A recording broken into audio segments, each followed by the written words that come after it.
Hello, Jacob here, Authentic Gay Blog.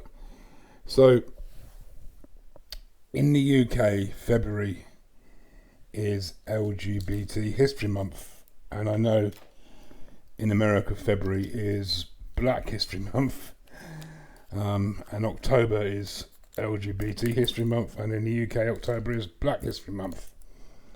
It'd be good, really, if we sorted it out and we both celebrated Black History Month and LGBT History Month in the same month. So anyway, February in the UK is LGBT History Month, and this year is the 16th one. It was started by the lovely Sue Saunders, who I've met on a number of occasions, and she set up an organisation called Schools Out partly in response to Section 28 and her experiences as a gay teacher working in schools. I believe she was working in schools from the 1970s onwards. So she set up an organisation called Schools Out to call for better representation of LGBT people in the education system, to support gay teachers, support gay pupils, to ensure that there was some kind of education taking place around LGBT issues. So she came up with the idea of LGBT History Month, which has been celebrated since 2005. And it is very important. People might ask, well, you know, LGBT people in the UK at least have full equality now, and there is greater acceptance, but there's not really. There's still a lot of homophobia. There's still a lot of homophobia in schools. There's still a lot of issues. In fact, last year, when the government looked at the education of primary school children and introduced LGBT education to primary school children, and when we're talking about LGBT education, we're talking about reading storybooks with LGBT characters in them to ensure that the young children understand that LGBT people exist in the world.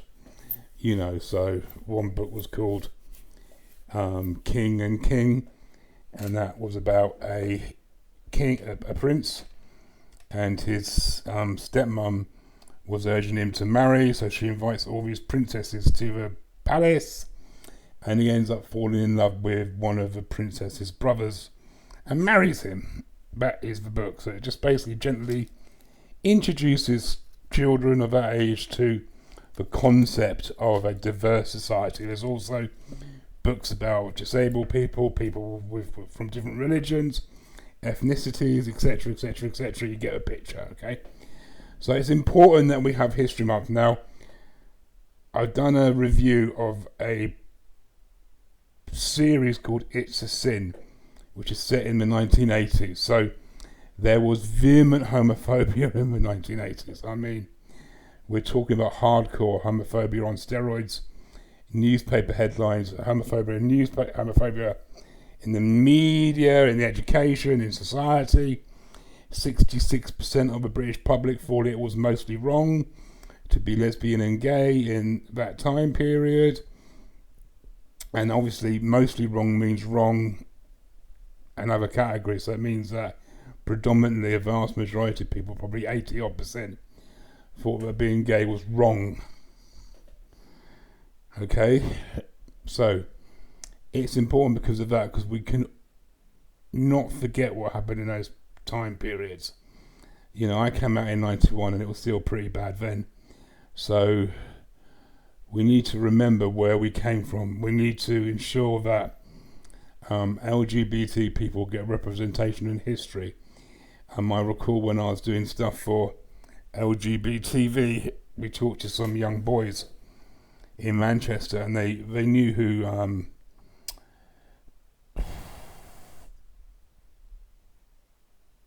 Alan Turning was. Sorry, I get memory lapses. They knew who Alan Turing was. They knew what he had done for society. They didn't know that he was gay and what had happened to him. And when we told him, then they were like, "Oh my God, that's disgusting. I can't believe that happened to him. That's terrible." So these were young lads who were about 12 or 13 years old. So it's important that we remember people who made massive contributions to society in whatever field: education, history, science, health, politics, whatever it was. That the lesbian and gay people that were involved are remembered and thought of as part of history. We also need to remember our history as well, where we have come from.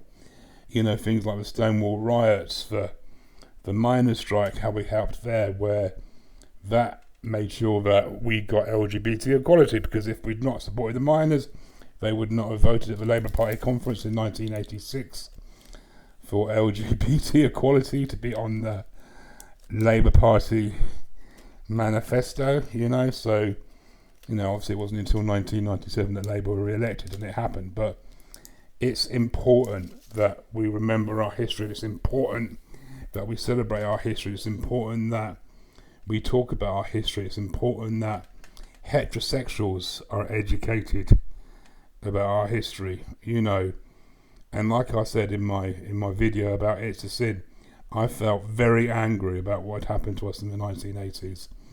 It was shit when I came out in 1991. It was even worse.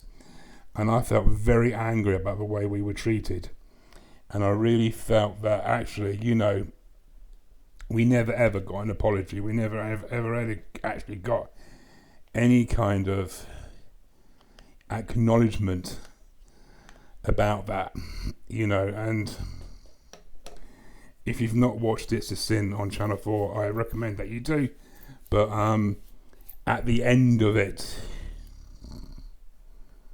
one of the main characters talking to the mother of one of the lads that died says it was shame that killed your son. It was homophobia that killed your son. It was society's homophobia. It was your homophobia. It was shame that killed your son.